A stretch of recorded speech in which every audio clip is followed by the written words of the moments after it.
Hi, my name is Sue Falsone, and I'm the Director of Performance Physical Therapy at Athletes Performance. What we're going to do is show you some new exercises that you can do with the new Thera-Band Loop. Exercises that can be performed for rehabilitation or performance enhancement. Okay, what we are going to demonstrate is the Thera-Band Loop external and internal rotation exercise for the hip. So what I'm going to have Chelsea do is go ahead and squat back. I want her to think about taking her butt towards the back wall as opposed to her knees forward. So she's going to sit back into her hips. The band is going to be around her distal femur because this exercise is really about learning about femoral control.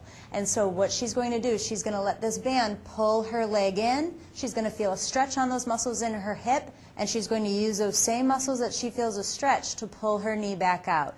She's going to do that several times, let that pull her in. She's going to rotate out, pull it in. You can also see what's happening at her foot. Her foot goes from a very pronated position to a very supinated position, and there's some correlation there between foot intrinsics and the glute medius work, which is what we're trying to combine right now with this exercise. So we want to make sure her first toe is staying down. She's not rolling to the outside of her foot. She's keeping that first toe down, feeling a stretch on the outside part of her hip, and then she's using that same muscle to pull back through the entire range of motion. She can do this on one side and then switch to the other.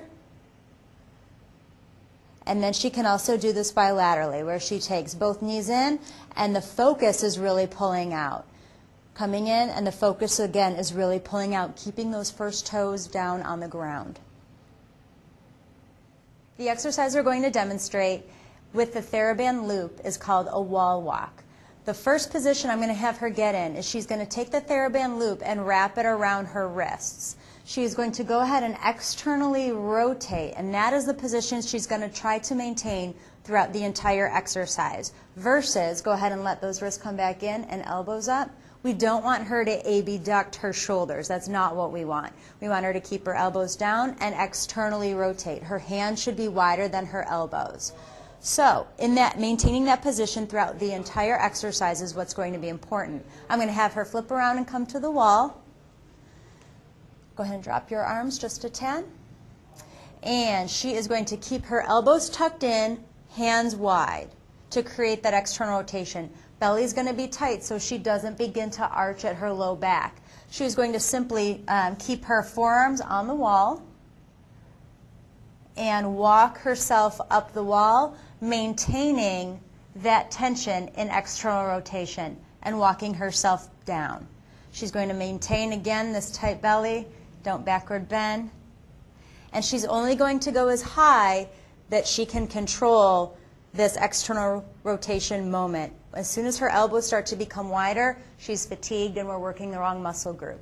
She's going to feel this all across the back part of her deltoids, her rotator cuff, and in throughout her scapular muscles. So this is a big exercise that's going to get multiple muscles for us, as well as teach her a little bit of dynamic lumbar control while she's moving her upper extremities.